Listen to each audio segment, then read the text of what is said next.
Roland, Serge, Dave, I mean, what's like 100 years of hockey experience there. So again, thanks guys, I look forward to working with you this spring.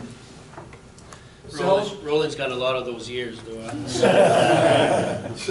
By the way, I coached Serge when he played for the Aigle Division. J'étais entraîneur Serge, so, and I tell you what, if I could have played him 60 minutes, I would have. I think some nights it was close. He didn't come off the ice much, but he was always prepared, and he would, in every part of the game, and a very smart hockey player, which is, as you know, as coaches, it's nice to have those guys that can think on the ice. So it was a real pleasure to coach Serge avec Tazil, so he's turned out to be a great coach, and I'm not surprised. Well, thank you. Big words, I guess. So, merci beaucoup. I also am I'm French, so if you have any questions in French, I know a lot of the guys here, especially the guys from Dieppe. So, as for goaltenders, I've always had one rule: is find yourself a good goalie coach for sure.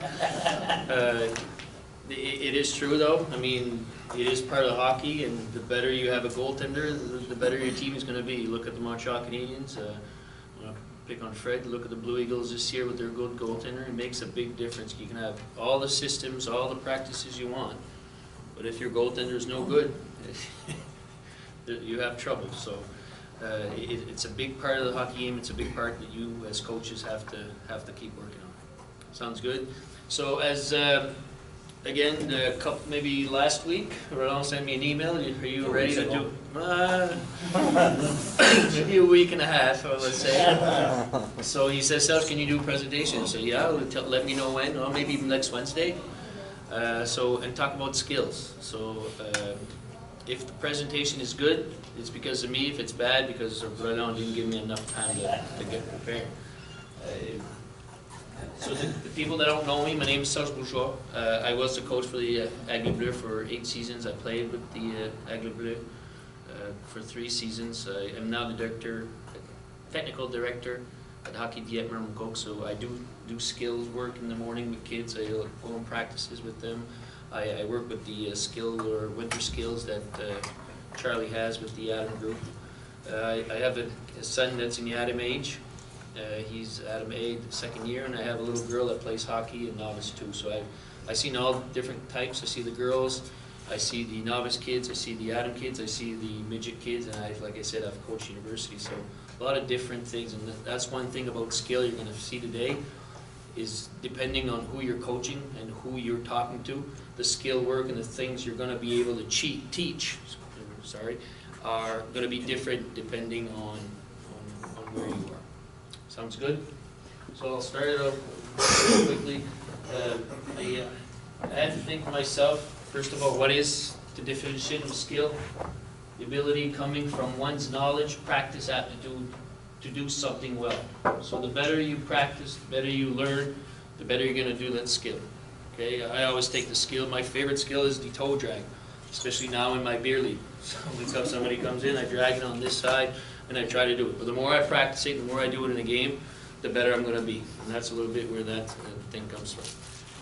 Like I said, 1 week to get prepared, I didn't really know what to do. I coach.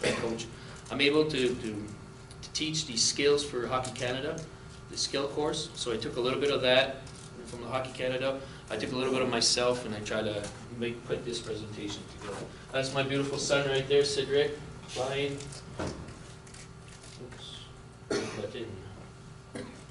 Good. So in skills, you can have 5 categories. You can have skills in skating, which would be like a crossover, backward skating. You can go with pivots. You can go all that. Puck control, like I just said, we have our toe drags. We have our protection that you can use. Passing, receiving, which would be like a saucer pass or a slap pass or a sweep pass or anything of those. So in all these 5 categories, you can find different skills that you can work on. Okay? Checking, I don't know if anybody here is at the level of Bantam or the PBAA, yeah. So in checking, we would have like the angling, again, puck protection for the guy that gets hit. Those are all skills that in practices and as coaches, we have to teach our kids. So just keep that in mind there. How to teach skill. As a coach, you have the responsibility of teaching skills and telling your athletes whether or not they are using proper technique in their skills. Correct if needed. This is one thing that Colette always told me, use keywords. We're always talking about, if my first thing is doing, if I talk about my toe drag again, is what I want to do with the toe drag. Okay? And this is where we're teaching and using key words. We want to protect the puck. We want to bring it close to our body. We want to end it up on that side. Or we want to bring it over here, keep it there to change the angle for a shot. So it all depends on what we're doing. Now teaching, like I said, that's your job. 2 principles of movement. Principle number 1, use all the joints that can be used. Okay? Not the smoking joints, but the joints of your body. And I'll use this example here is when we do the slap shot or when we do golfing. I always like to golf because it's a little bit more analytical, I guess. So when I'm doing a golf, I have to go backwards and then I go forwards, right? Well, those are the big major joints that we're going to look for. Shoulder rotation or slap shot, shoulder rotation. Your hips are going to turn, everything is going to go like that, and then you're going to follow through, right? I know it's a little complicated, so bear with me. Principle 2 is use each joint in order. So if I do a slap shot like this and I only use my upper body, my shoulders, I don't use my wrists, I don't use my hips, then all of a sudden I'm not using all the joints and I'm not using the joints in order. So if I do this and then I turn, my slap shot's not going to be as good as it should be. Makes sense? Golf. You do this, you get set up, you open your hips, then you turn, and then you go. So those are the sequence that we should be looking for. Now, nothing scientific. So you don't have to have the degree of how your hips are supposed to turn. As coaches, you have to be able to look at the player and see there's something wrong. If your kid's slapping the puck like this, you know he's doing something wrong. And that's where you have to teach him. Okay, use your hips, turn. When you're going around a cone, if you have your sharp turn, if your feet are together like this, and then you're not turning your shoulders, how do you expect to turn? Right? What should you do first? You turn your head, you look at the cone, turn your shoulders, turn your hips, your elbows, and everything is going to go with it. Use your hockey stick. When I talk about skills, I always talk about hockey stick as a learn. You go this way, you're going to follow your hockey stick. Okay, so as coaches, you have to be smart enough to know or see what your kid is doing wrong. So you have to be able to correct. Okay, right now you're doing this. And I always like when Dave talks about goaltenders and he says 1 or 2 things. I said from the beginning, remember who you're coaching. So if I'm coaching novice, my girls and stuff, I would tell her, okay, when you go around that cone, make sure your stick goes first, and make sure your head's looking for the next cone, or looking for the coach, or looking for whatever is the direction they're going to go in.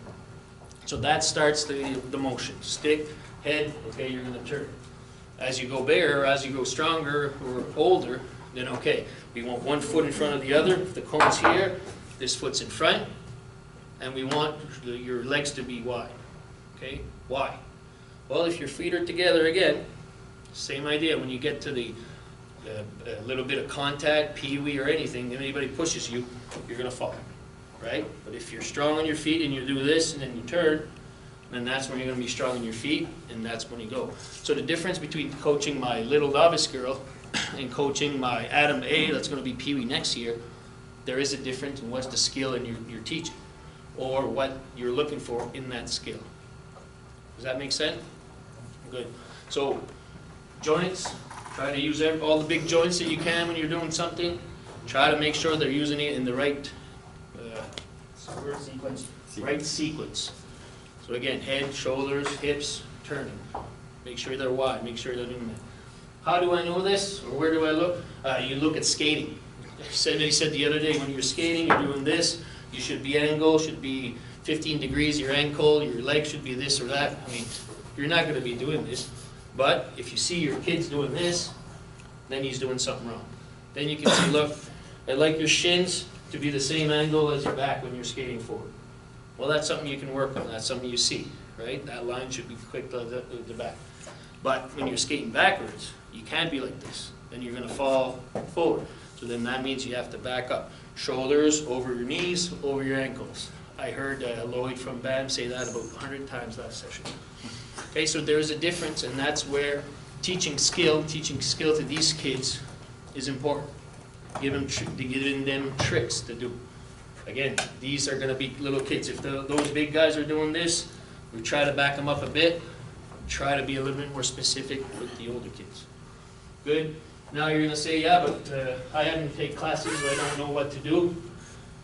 You can go all to these places, and you can almost put them everything. Hockey Canada, Hockey USA. You can go on YouTube. I do a lot of skill stuff on Instagram, and monkey see, monkey do. Call your technical director. Call Renaud Colette. Call somebody that you know has done it. Guys in the University of Moncton, guys that have played the game. What should I be looking for when they're turning? Is there something else I should be adding? On that backhand pass, receiving a backhand pass, what do you guys tell your kids? Anybody? Bottom hand loose. Okay. I always say that's the old way, eh?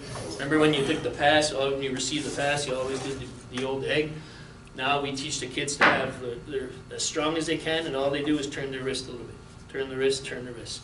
The hockey sticks are getting so good now, flexible, or whatever you want to call it, I don't know. But if the pass is coming, and hard passes from coaches, all you got to do is boom, puck will stay there. Okay? I always tell the kids, when you're receiving a pass, you see you have your blade, you kind of divide it in two, and you're trying to receive it on the heel. Because if you receive it on the blade, especially with the big curves they have now, the puck's going to roll, right? So those are little skills, little things that you're trying to work on. And that is a skill to take a backhand pass. You know how many kids all the time are turning and they're trying to take a pass like this? Make sure they're taking it on the backhand and practice that skill. But those are little tricks, again, that you can find out. You can ask these people, you can add people like us, anybody. Hey, what do you tell them? What are you saying? What are you doing? And so on. Good? Como ça, Dave? I'm learning so much. I know. My backhand's gonna be on fire. Best develop the skills their players need, coaches need to know. This is from Hockey Canada, where players are in their skill development. Like I said, how old they are, if they're a rec hockey player or if they're a AAA hockey player. There is a difference there as well. What you don't want to bombard or you don't want to complicate too much with kids that are on the basics. Turn your head, make sure your stick's in front of you, then go. We're doing pivots. I always do, I started this and I'm telling you, I always say stickler for the stick. When I do my pivots, I want my stick to be close to my feet and then I push out every time. Okay, instead of doing this and leaving my stick behind, because that keeps your shoulders open and it's tougher to come back. If I go forward, I stop, my stick is close to my feet, I do my big pivot, my stick is close and I can go either way. So every time you're going to do a pivot, every time you're going to turn or do something, your stick should be close to your feet. So those are skills that you can teach. I teach it to my little girl that's a novice too. My girl that's novice too is a little, I'm not saying she's the best, but pretty close, pretty close. Mom was good at it. But initiation kids, I would not do that yet. I just tell them, okay, we're trying to pivot, make sure your stick is as close to your feet as you can and you turn. Make sure you turn your head and you're doing. One skill, one thing that I recommend in this is the biggest skill in skating right now, and I call it the Crosby, because I don't want to call it, or you call it the heel to heel. Some call it the Mohawk. I don't like that word, but the heel to heel. Because if you can be able to do this, and we're getting older now, we're having trouble doing it, as much as you can teach this skill to the kids, it's going to help them doing their pivots. It's going to help them do everything. Because if you think about it, if I can do the Mohawk, I turn, I do this, and then I turn, right? So anytime you can work on those things, and those are the skills that you're going to see progression and all that we're going to try to work with the little kids. They have fun doing it, they're going to have trouble, but what do I tell my kids first, right? Initiation kids, you're going to say, okay, we're going to start with one foot, okay? When you get close, you want to try to go on the other foot. And then we keep working, and all of a sudden we say, try to keep both feet on the ice. So you do stuff like that, you do try to go here and there. I always say, when you're working on skills and turning, okay, a lot of us put cones or tires. and we say, okay, we're gonna get to the cone, we're gonna turn here, right? You know how hard that is to turn like that? Especially when you're trying to teach skill, okay? Because it's quick, it's turn. You almost have to stop, you don't want to stop, you want to turn. So why not make them go wider? So let's make them go like this, okay? Around the circle, follow the line. So then when they turn, especially if they're turned like this, it's a lot easier, they can go, and then they turn. Instead of making sharp turns, okay? So skills, remember where they are. If they're university guys, I mean, they have to be able to do this. You can still teach them stuff, technical stuff, where your stick's supposed to be. When you're turning, you want your shoulder there, you want your stick on this side to protect the puck. Those are different skills that you can teach those guys. But for the young kids, start slowly, remember who they are. What skill development is required, what tactical development is required, how to teach, instructive skills. They can be different. We always talk about, especially the yellow kids, just holding their stick, right? I always say that drives me nuts when I see somebody like this on the ice and they shoot. So I give them a trick. I say, okay, you see the V? Yeah, you see you have a big part of the stick and a small part of the stick. Well, you want the V to be on the small part. So I would go in the dressing room and say, hey, where's your stick supposed to be? Oop, yeah, like this. And the worst player in the world for that was my son. Drove me nuts, so I ended up putting tape here and putting tape on this stick there. And I'd say, Cedric, is this tape matching up? He'd look, oh, no, okay, yeah, leave it there. And it's tough, right? Because if you play hockey, your hand's going to move a little bit. When you get bigger, stronger, depending on what kind of shots you're doing. If I do a flip shot, my hand's going to be a little bit like this. If I get the puck, I'm going to move a little bit like this. It all depends. But they can't stick handle with their hands here and stuff. So you're going to try to teach them those little things, those little techniques, and then you go further down. What teaching process to use? Like I said, you can use it in the dressing room. You get hints if you want to do it in the classroom. Shooting pucks, do in your garage. What you're looking to roll the puck and all that stuff. What game team play consists of? A coach knows the areas players need to work on. He or she needs to include efficient drills, focus on repetition and specificity.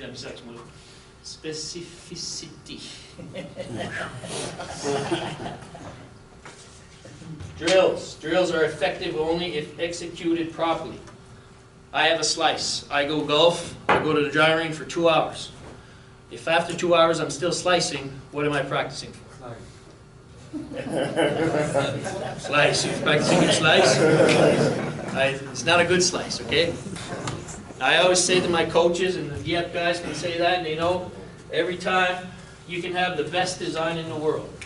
You can have cone here, tire here. You can have another cone here. You can have everything in this. You have the best loop in the world. At some point, you're going to have to tell your kid how to go around the cone. You're going to have to teach him how to turn. You're going to have to teach him how to do that pivot. Okay? So if you just put a drill out there and you think it's the best drill, and they go through the drill, that's fine. They're going to go to repeat and repeat. But if they're doing the wrong thing every cone, they're just going to keep repeating the wrong thing. Right? Instructors need to execute the drill. So you show them, especially the younger kids, and this is where I talk about the younger kids. Observe players as they do the drill and correct their technique. Okay, again, I wouldn't correct everything, but I'd pick 2 things. Make sure your stick's in front. Make sure you're looking for that other cone. Okay, so if we have a type of zigzag here, where you're coming around this cone here, okay, you want stick first. I want you to head looking at that cone. Right? I want your head looking at the cone, so that means your stick's going first, your head's going to go second, and then your body's going to go. And repetition is the key to improvement. One of the biggest things or pet peeves I have as a technical director is when I see long lineups.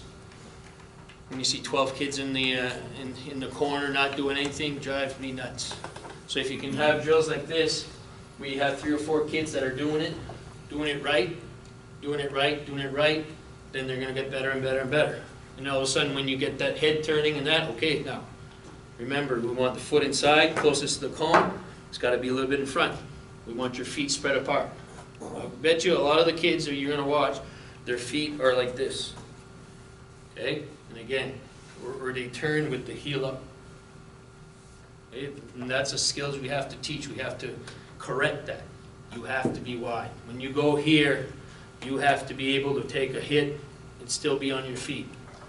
Okay? Hockey's a contact sport. Somebody's gonna push you, somebody's gonna do something to you.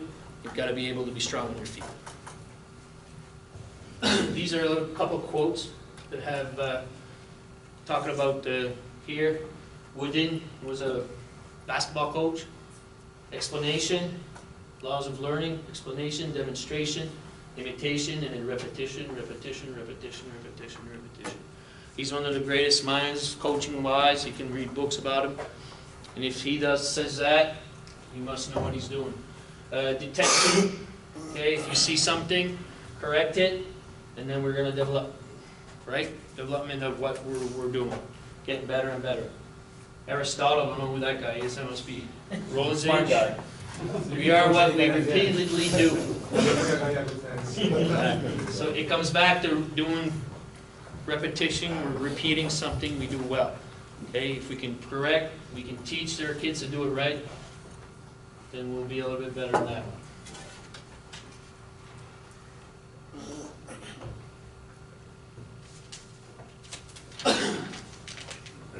For sure, I don't know. They show, Sequencing, progression. I like that quote.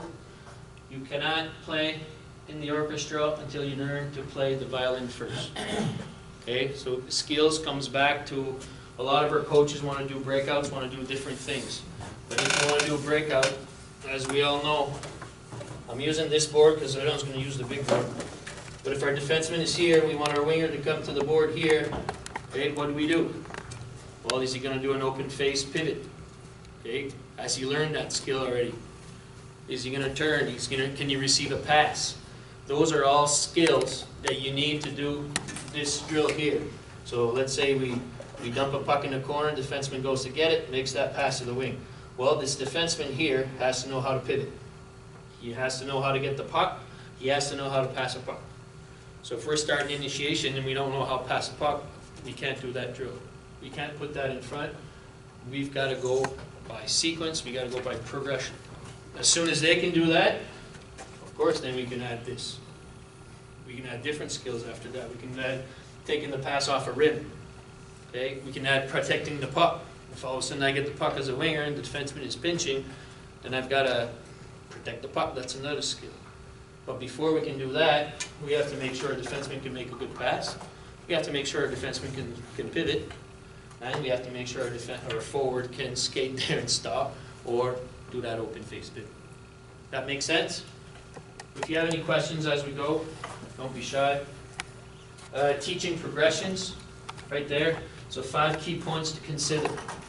Technique. I got my notes here with me. Technique. Teach skills not only for technique but also for results. Okay, what do we want to teach? We want to teach that pivot. We want to teach shooting the puck. What do we want to do? Repetition helps players become consistent performers. We know that. And results happen when repetition leads to mastery. So technique can be incorporated into drills, and ultimately into games. Practice. Practice at a speed so players can learn. Okay, for me that makes a lot of sense. Again, starts from the beginning. Who are you coaching? Are we coaching novice 1? Are we coaching bantam? Okay, what speed do we want to do? If you can't do it standing still, you can't do it moving. So if I can't stand here and do my toe drag, bring the puck here, and bring it here to there, standing still, how do we expect us to do it when I'm skating? Right? And then how do we expect us to do it when we're a one-on-one against a defenseman? So these are skills that we have to start progression, but we have to start it in practice. Right? When we do it in practice, we have to think about that. I can't ask David to do one-on-one toe drag against a defenseman if he doesn't know, he's not able to do it standing still. So progression, usually like that. Work on the same skill in a variety of drills. Okay? We can do a toe drags and warm-up. I'm going to show you some warm-up drills later on. We can do toe drag, just skating right in the middle of the ice. So if I'm here, we do 2 lines, 3 lines, whatever we want. We can do toe drag. So boom, toe drag here, and we're skating. Skate a little bit more, toe drag, keep skating. Toe drag, keep skating. Toe drag, keep skating. After that, we can do standstill. We can take pucks, toe drag here, finish with a shot. Toe drag here, finish with a shot. So we're still practicing toe drags, but we're doing it in different drills. Players need to learn at a speed where they can practice, think, and create without worrying about making mistakes. Now that's a thing that coaches, we have to be smart about. If we expect our kid to do toe drags and he screws up and then we yell at him, I don't think the kid will want to try it again, right? So we have to put him in an environment that if he wants to try something, if he wants to try to toe drag, or if he's doing it in a drill, we can't be yelling at him. We have to make him make mistakes, and when he makes a mistake, go up to him and say, okay, try this, make sure to do this or something, but we can't yell at him and get mad because he cannot do it. FYO or FIO means figure it out. Between pause, put it okay. One good drill Hockey Canada has a real good drill. They put 4 cones like this. Okay, easy drill. We've got nets here. You can put a couple players here. You can do it without pucks. You can add pucks. You can do what you want. First you say, okay, I want you to go inside here. You're going to do figure 8s. And then if you have pucks here or whatever, if no pucks, you come back behind the line. Okay. Second, you do say, okay, we're going to do 360. So all the way around like this, go back. Then you're going to say, okay, go forward, then backwards. Always looking at this direction. Forward, backwards, this. Next time we're going to do the Crosbys. Okay, Crosby here, Crosby there. And then you're going to tell your kid, okay, do whatever you want at each cone. But you have to do something. So you're telling him to figure it out. We talked about that a while ago, game situation, out of your comfort zone. All of a sudden you say, okay, if you want to do a turn here, a Crosby there, if you want to go on your knees here, it doesn't matter. Do something. Work on skill. Hockey is not X's and O's. All the time, like you say on the board, we have to adapt to what's going on in hockey, and you have to be able to use those skills in different manners, in different ways. Not always planned. I'm going to that cone, I'm going to turn. Okay? Because the coach told me. I'm going to go at that turn, what am I going to do? Oh, I'm going to try this. I'm going to try that. I'm going to try this. Now, that's a key important. I do it a lot of the time. We do different things different drills, and all of a sudden I'll say, okay, use your imagination now, do something. You can put 4 cones like this, and you can say, look, I want you to do something at 3 cones, then you go for a shot. Add a pop. Add different things when they get used to the skill. Make sense? Practice with purpose. I think we saw that a little bit with our friend a while ago, David. Once players have practice, a technique, they need to do it with a purpose. Next step is to practice with a purpose to gain speed. Okay, when players can skate with purpose and speed, they can do it without thinking. It then happens automatically, and deception and creativity can come into play. Do you explain the purpose? Purpose with speed, game situation, and for me, the best way to do, if we do that drill right there, there's a couple of ways. You can add a passer, okay? So he can start with a puck, you can put a coach or a second player here, and every time he comes around here, makes a pass to that coach. Does something different to the cone and receives a pass. So he's thinking, he's doing different things, but it's in a game situation type. The other thing you can do is the same thing. Let's do another, I'll get out of your way here. Let's do another one of this.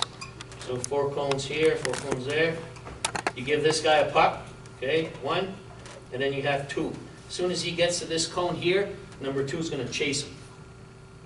Okay, so he has to follow the same route as the guy, but without a puck, and he's trying to get it away from him. So that's going to bring that speed in. So they're going to have to do that technique, or after, if they don't do it right, they're going to correct them, right? You're going to correct, see, when you went around that cone, or you can do it without a puck, remember your stick, remember your head, and remember this. But now they're doing it with a speed, without really having to think about what they're doing, and hopefully with the technique, with the repetition of doing it right, they're going to be doing it right with speed and with the purpose. Purpose here is to get away from that guy, from the second guy. Purpose here was to make a pass to the coach, receive a pass. Okay, then finish with a shot. Game situation and with the purpose of that drill. Good. Game application as well for me. We always say the same thing. When you master the technique, the most important thing is to be able to do it in the game. Okay? We all know great practice players, but the great ones can do it in the game. So small area games, all these types of things that we can practice with. Skill drills, I'm going to show you one drill here. It takes a bit of time. I won't show you a lot of it. I love this. I do it a lot. Hopefully it's going to work.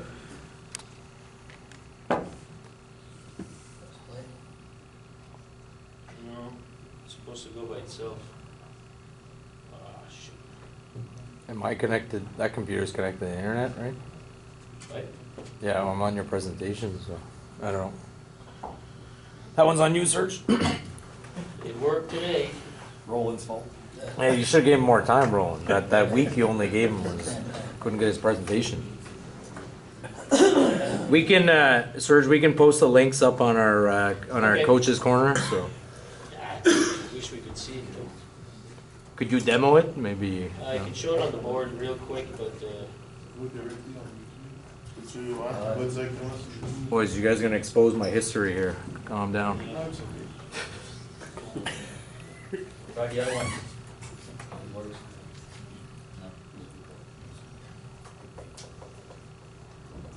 shoot.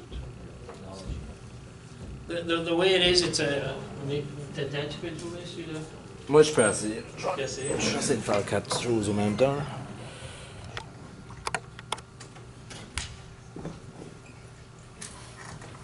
Netflix,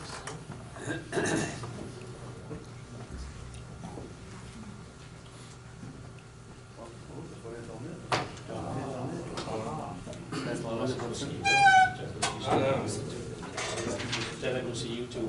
On va voir comment tu fais les wrist shots, Serge, qu'est-ce que tu parles pour lifter le pop. Lifted puck? Right. La grosse chose que moi, he wants to know about lifting the puck. To start with, for the kids, we call it rolling the puck. Okay, so for me, you start the puck on the heel, and then you make the puck roll until the end. So basically, you're bringing it back here. It's kind of weird because you have it on your toe, but then you have it on the heel again. So when you bring it here, you bring it, and then when you get to this spot, you want the puck to start from here and you roll it. This is for the kids, okay?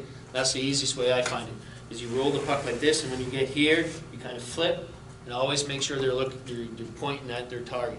So I say, hey you, so I say you push, pull, hey you, and then you shoot. Okay? I know a lot of the kids do this, they kind of flip the puck and then they say, oh, I can do it right.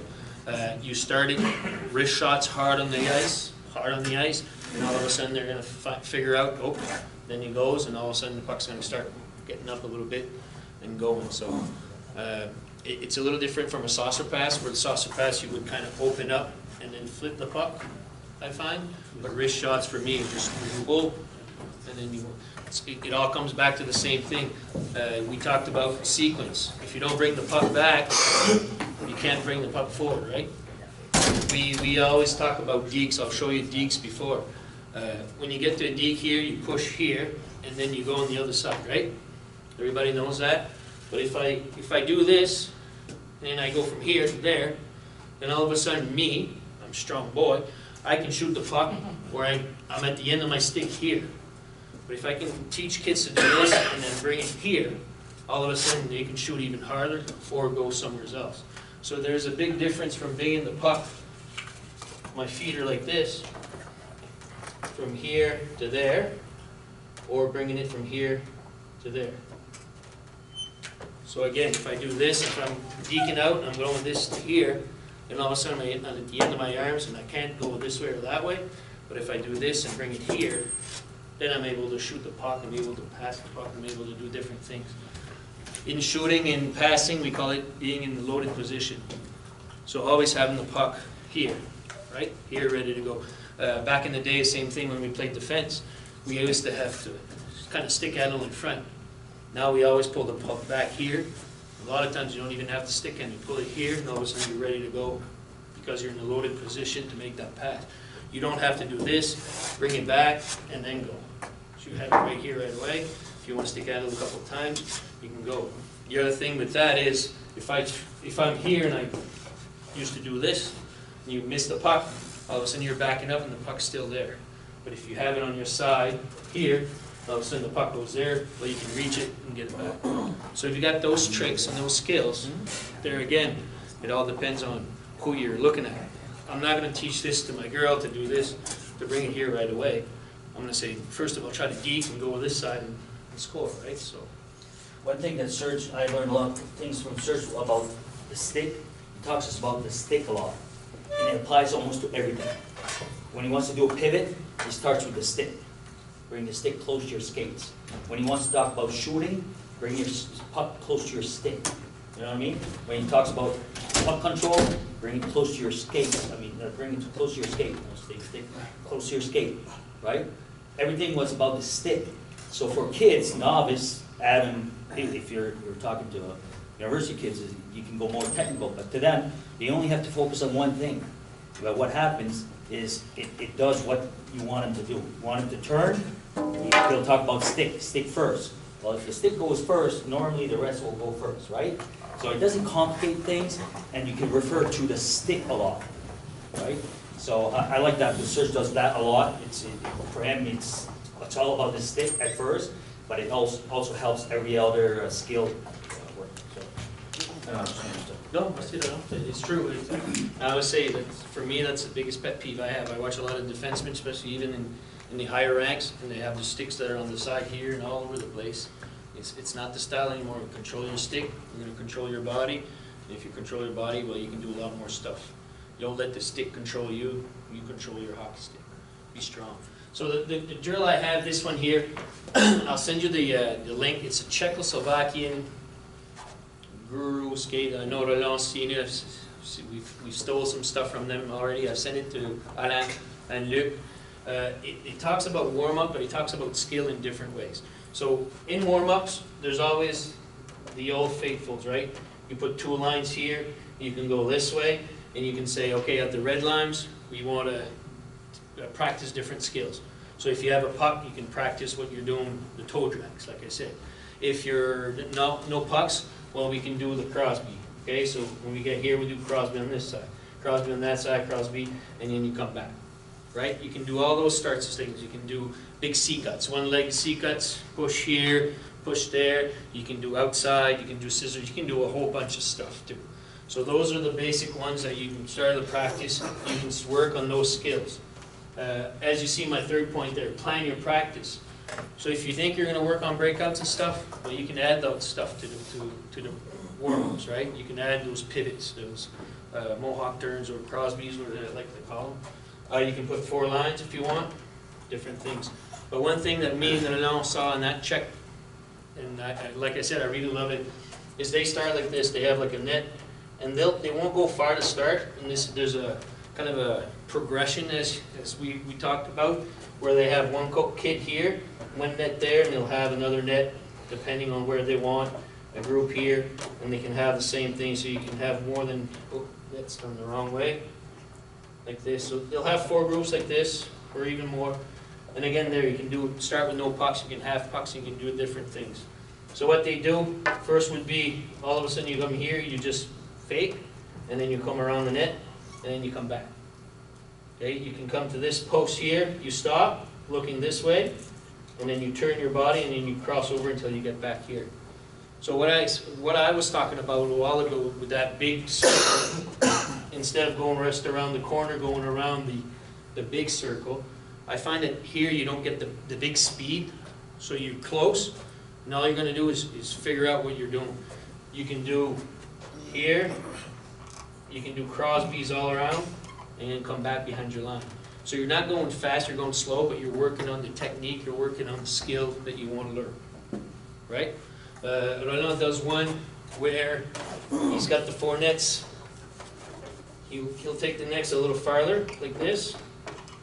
And again, this one I think is in, or you modified it, or anyways. You skate a little farther out, and you can do different things. You can put dividers, you can put anything you want. You can stop here again, you turn, come this way, you go back here. Things like that. We've added pucks. So when you add a puck here, you skate with the puck. When you get here, you shoot the puck in the net, but then you have to go get it. So there again, if the puck's in the net, you have to go get the puck. So this is my toe drag. Okay, toe drag around, and you go around here, you get here, you have to pass it to your partner. So there's a bunch of skills that you can work on depending on which skills you're looking for. If you're looking for the crosspies, you can add more crosspies in it. If you're looking for different skills, if it's pivots, if it's skating backwards, passing backwards, you can do a whole lot of stuff with those nets. Like I said, it's too bad we don't see that video because I find it's really, really good. They've got one that they put nets like this. So and I do this one also a lot. A divider here, and then another net here. And they'll have two groups like this, and all of a sudden they'll make them cross. So I always put a cone just to make sure they know which side to go. So you go here, you can go this way, and then you go back there. So here they do the same thing, and they go back there. So they have, for a second, they have their heads up. They have to cross between, and then they're working on the skill. You can tell them to do crosspies, you can tell them to do turns, all while correcting if they're doing something wrong. Right. Oh, sorry, Yeah, you don't want to know what you told me. no. Internet est mauvais ici.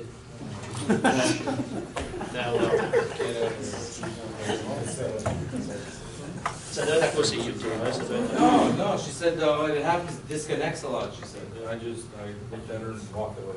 Here's the same thing for me, big drills game situation. Dave talked about it with his goalies. For me, it's the same thing. As soon as you put that game situation mentality with smaller games, and then the key to that is to keep teaching.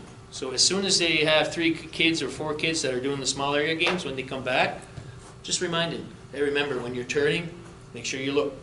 Okay, when you're pivoting, get your stick close to your feet. When you want that pass, if it's a saucer pass for the bigger kids, if you're close, make that saucer pass instead of keeping it on the ground. So you can keep teaching while they're on the break. The battle drills, protect the puck, and what Dave was talking about a while ago, sometimes you have to explain why. Right? Why are we doing this drill? On that note, you said purpose earlier. I swear to God, Mario Duroche, and we had they weren't the top end skill level, but he had to say the purpose of the drill to major junior players almost every practice. If it was something simple, guys like, oh, why are we going to do this? He had to say the purpose to major junior guys. So explain it. Explain. Make sure they'll ask you why are we doing this, or if you're doing a drill, like I said, your toe drag. Well, why are we doing this? Well, because if you're in your one-on-one situation with a defenseman and you want to pull the puck closer to your body, and you want to shoot the puck, or you're trying to deke it. We talk a lot about in skills nowadays, is when you're shooting, is to change the angle of the shot. So if I have the puck here, okay, if the camera is the goalie, I want to either pull it back here and then shoot it this way, because we're changing the angle of the shot, or I can push it this way and then shoot it back that way, right? So those are skills that we work on a lot. If I get the puck, I pull it here, I push it, and then I shoot it. I get it here, I pull it, I shoot it. So it changes that angle. But that's a skill that we want to try to work on to beat a goaltender. So if you're talking about toe drags, why are we doing it? Well, that's the answer there. Or Okay? go watch Lucas Cormier play. Yeah. They don't have to be, you don't have to tell them everything. You're still the coach, you're still the boss for me. But it doesn't hurt for the smart kids that are asking the questions that you answer them. Some of them won't answer the question, they'll just do it. But for some of them, we say, look, if you want to do this, pull it, you want to change the angle. Why? Well, goaltender should be in this position. As soon as you move, he has to move, it opens up spots. Right? And then you have to talk to your goalie to say why. He didn't stop the No, puck. you asked him what he was thinking. So when I asked my goalie, are you What were afraid you of the thinking? puck? He What were wasn't you really thinking? good. And then go from there. The time I asked him if he was afraid of the puck, that wasn't good. I have some stories like that. You're scared if says yes. Any questions? I try to go a little quicker because Mr. Dave, it's like I said, too bad we didn't get those videos. They're good videos. We'll send will you send them to you. we'll send you the link so you can watch. Oui, Tony? Yeah, great stuff on the skills, a lot of little tricks there that for those of us who haven't played high-end hockey, it's really helpful to hear it and see you just the top hand, right, when you're receiving a pass rather than the old-fashioned way of like a reverse The egg, sweep, right? It's a lot quicker and the game is so fast now. So that's really all good stuff. My question was, can we teach hockey sense like we do skills? That's a magic question. You can try. You can. It all depends on the kids. For me, it's coaching on the bench. It's trying to get them to see. I love what Dave says. I do that a lot. Like I said, I help coach with my Adam A team. A lot of times the kids are going to come to the bench and I'll ask them what they saw or what they did. Because then it makes them realize, well, okay, did you have another option or did you? Okay, well, if you do this way, it's going to open up all this. Like I work with the defenseman a lot. We talk about D-to-D passing. Well, did you see your defenseman on the other side? Yeah. Well, why did you pass him? Or what could you have done? Or, well, I thought that I could do this, or I thought that, okay, well, if you had done this, it opens up the play. And I try to show them why again and try to make them think about the game. Hockey sense, I mean, you've seen that in all the sports. Some for some reason have it. Some are more with the blinders and they go and they drive. So, No. yes. So you had a good point there about coaching on the bench during a game. So do you leave the skills that you taught in practices to the practices, or do you bring that back to the bench and concentrate more on gameplay on the bench, or what's your... I'll show them, especially for my defenseman, because again, I'm a big bugger on the stick. So if my defenseman comes and he has a stick here and he does one of these, he'll come to the bench and I'll say, hey, remember, because again, this is another skill we're teaching now is defenseman. If Charlie's my offensive guy and he's coming this way, my net's on here, I don't want my stick there. Okay, as soon as I bring my stick here, that makes Charlie look at his stick and his puck. If I have my stick over here, he can look anywhere. He doesn't have to be afraid of my stick, my puck, right? So bring it here. So those are some skills that I would say on the bench for sure. I always have my board. I'm always showing something. Sometimes I hit him on the top of the head with the board. It might not be good, but I do that. So if they do this sweeping thing, so again, if they sweep like this and Charlie decides to go that way, I always say that I'm stuck. All I can do is kind of turn and then do this type of stuff. So if Charlie's on this side, I have my stick here. If he's on this side, I have my stick here, and I control. Control your stick, then you can control your body, then you can be better at skills. Oui, monsieur. What's your thoughts and feedback on using video on the bench during a game? We use with the Flyers. We use it now.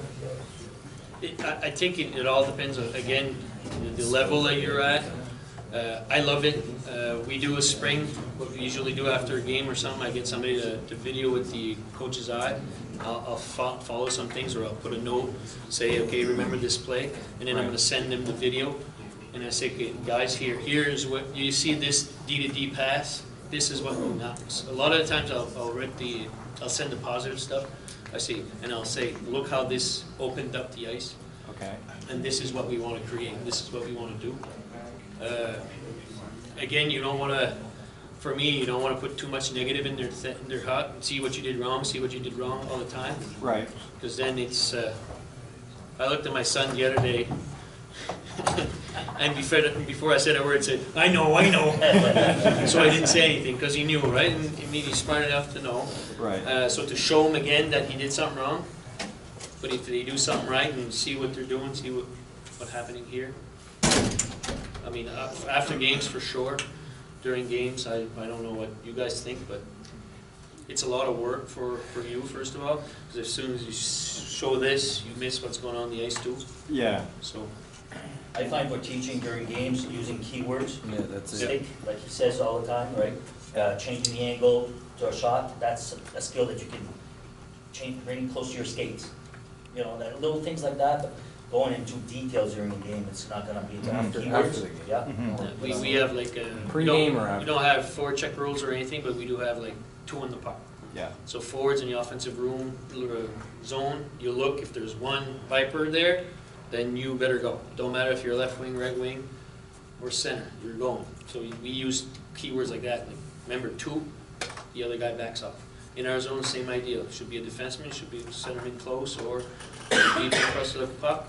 The other should be in front of the net protecting. So keywords, like you said, that's what we focus more on. Okay. But like I said, if one of my defensemen does this, I might get a slap on the head and say, hey, you know you shouldn't do that. Yeah, remember. And that's When you back away though, like if you try, no matter what, hey buddy, instead of doing this, try this next time, phrase it however you want, be as nice as you fucking want to be, it just isn't that. I am the technical director at DFRM Cook, and I'm not against somebody raising their voice in a respectful way, in the right way. And say, because after a while how could I say that? If he's hurting the team because he's doing it on purpose or doing something lazy or because he's not doing the team thing, then I think if he's making errors because he's getting beat one-on-one by, they're the stuff you can't. But if he's not passing the puck, or his shifts are too long, or stuff like that, like I said, So it's okay to have consequences. communication. Again, Dave talked about that. I'm big on making sure they know the rules before the year starts. These are the rules. In Louisville, we got 3 rules. You're going to get benched if you lack respect, if your shifts are too long, and if you don't pass the puck. Those are the 3 only reasons you get. If you make mistakes, no. But if you do those 3 things and you get warnings about them, we benched 2 kids at the start of the year because of the coach's son, the other coach's son, for not passing the puck, and another kid because his shifts were too long. And after that, everything went smoothly on those points. So. Yeah, but perhaps it's more like practice and stuff too, like, you just set them off the ice a lot of the time. If you have 2 kids that are disrupting everything. If I do that, one of the things we've done before is if 2 kids are being idiots or not, all the team gets punished. And after a while, the other kids are going to tell them to slow down. Again, there is communication, right? Don't forget, after we benched those kids, I went to see the parents and I said, we benched your kid, this is the reason why, and this is why. Because I find if you don't tell the parents, the kids will get there and I saw you missed a couple of shifts today, why? I don't know. So then the parent gets mad, calls Dave, or calls somebody else and says, well, why my kid is getting benched for no reason? So I got in front of it and I said, look, this is the reason why. And a lot of the times the parents will be okay with it, or will say, look, I don't agree with it, or if you can go from there. But at practice, we've done it before. A couple kids were bad. Everybody skated. We kind of let them know, look, if it's a team thing, if 2 kids are bad, the whole team pays for it. Is that the hockey, Atlantic Hockey Group okay? Unfortunately, we're in the bubble wrap generation now with these kids and parents. It's a big challenge to coach now. Big time. Merci, Serge. No problem. They also